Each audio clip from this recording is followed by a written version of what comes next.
The first lesson, we have learned that psychology comes from the Greek word psyche and logos. Psyche means soul and logo means science. That means science of soul. But that has been rejected, not accepted by the psychologists because the soul cannot be observed.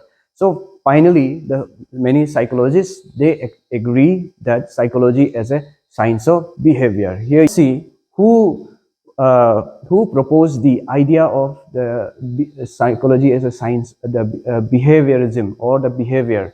It was the this concept was popularized by behavioralism.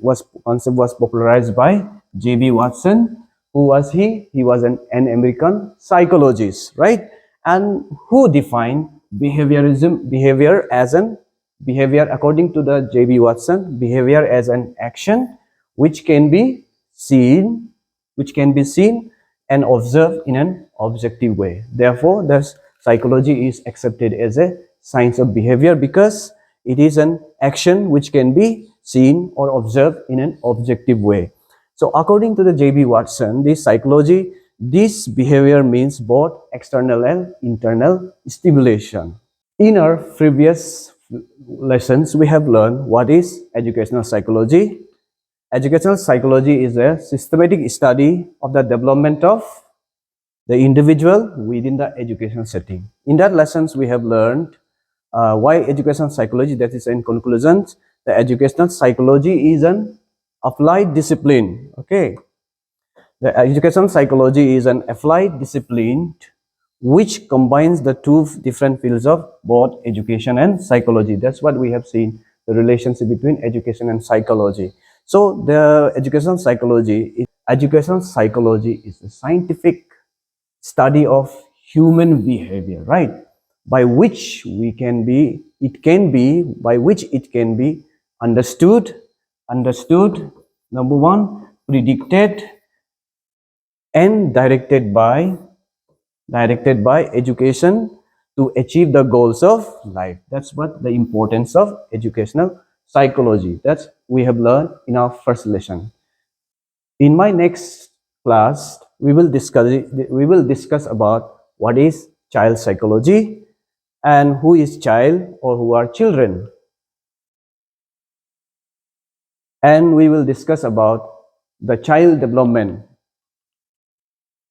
These are the things that we will discuss. Now, let's see the topic for today is the branches of psychology.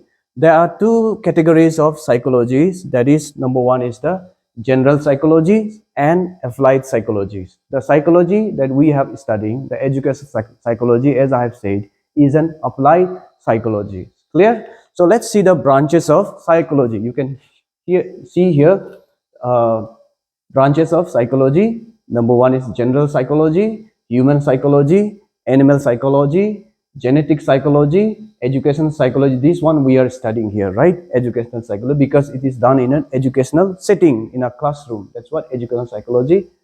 Developmental psychology, social psychology, clinical psychology, military psychology, industrial psychology, experimental psychologies, abnormal psychologies, and physiological psychology. These are the branches of psychology. We are studying only the educational psychology because we are studying psychology in the context of education. That's what educational psychology. Okay, we will learn again the scope of educational psychology. What are the scope of educational psychologies?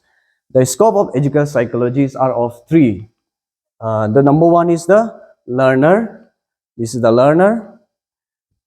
Number two is the learning process. Number two is the learning process, and number three is the learning situation. You can see from this picture that's the number one is we here in educational psychology. Basically, our focus is number one is in the learner. The learner as the prime, the importance, the foremost among the psychology in the classroom setting. So we study about the learners. Basically, learners are the children in our classroom. And the second, the point that we study in our educational psychology is the learning process. What are the process, method, and approaches we study here? And here we study the behavior of the children. And the third one is the the learning situation, under which situations the learning is taking place. Now, the first one, let us discuss in brief. The number one is the learner. Now, here in this education psychology, the learner is the central focus of teaching learning system. First, that, as I have said, the children are the focus of the teaching learning process. Without children, no classroom learning will take in place, right? So as the learner is the central focus.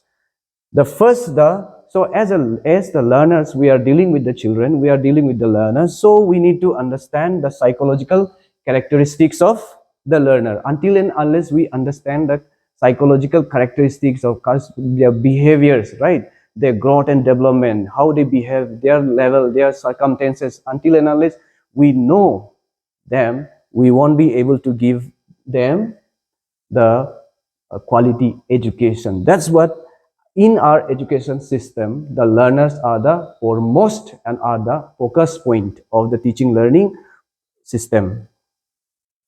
And his or her developmental trends are to be unraveled. As a psychologist, as a teacher, we need to understand their psychologies, their growth and development, everything, every behavior of child should be studied or observed in an objective way. That's what, in the education psychology, the learner are the most important. The second comes the learning process, right? The second comes the learning process. It is the process by which the people change their behavior. The process by which people change their behavior, not only changing their behavior, improve their performance. You can see here, it's a change their behavior. Number one, improved, increase their performance. That means academic performance, changing their behavior. Ultimately, education is the modification of behavior. How the learners are modifying the behavior. So, in the process of modifying the behavior, the child are learning. So, how are their performance?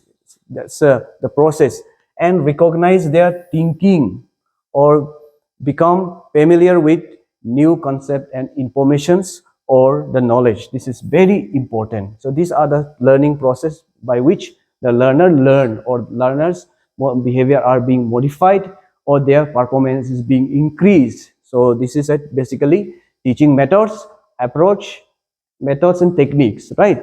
So in the coming sessions, I'll be discussing with what are the approach and what are the methods that as a teacher we should apply in our classroom. One is the learning situation, under which situation the learning is taking place, right? It refers to the environment in which the learners, it refers to the environment. And this environment is not the physical environment that we study in a geography, but it is the environment in which circumstances, in what types of classroom, right? What kind of facilities they are being provided. No? So it refers to the environment in which learners get involved in various kind of learning experience. That's matter in which situation, whether situation is conducive, situation is favorable, the teacher are approachable. It's here, the everything's apply here. The role of a teacher and the classroom situation, everything matters. It includes all the indoor and the outdoor learning environment, along with the factors that affect the learning process or the learners. So the teacher has a role to play. The teacher in the learning situation, the teacher, the classroom setting, the school environment, and the family circumstances, the library facilities that we have, and other learning support materials like textbooks, etc., the attitudes and behavior of the teacher, and the morale of the class, the emotional climate of the school, and etc., are concerned with the learning situation. So in this proper learning to be taken place, here the learning situation is very, very important. Today we have learned why behaviorism, and that was popularized by J.B. Watson, and why science, and the branches of psychology, and the scope of education psychology that we have learned. In our next class, we will learn the how the education psychology is related to the education, or the education is connected to the relationship between the education and psychology, or you can say the contribution of psychology to education, or the contribution of education to psychology, that topic that we will learn in the next class. And we will learn the relevance of psychology for school teachers. These two topics that I will cover in the next lesson. So before I conclude my this session for today, I would request all my students, those who are preparing for APTET and CTET examinations, I would request each one of you to buy this book. This is Advanced Education Psychology, written by S.S. Chauhan. I find this book is very important, and most of the questions in CTET or FTET, or even in the recently D.EL.ED lecturer examinations recruitment test, many of the questions was set from this book.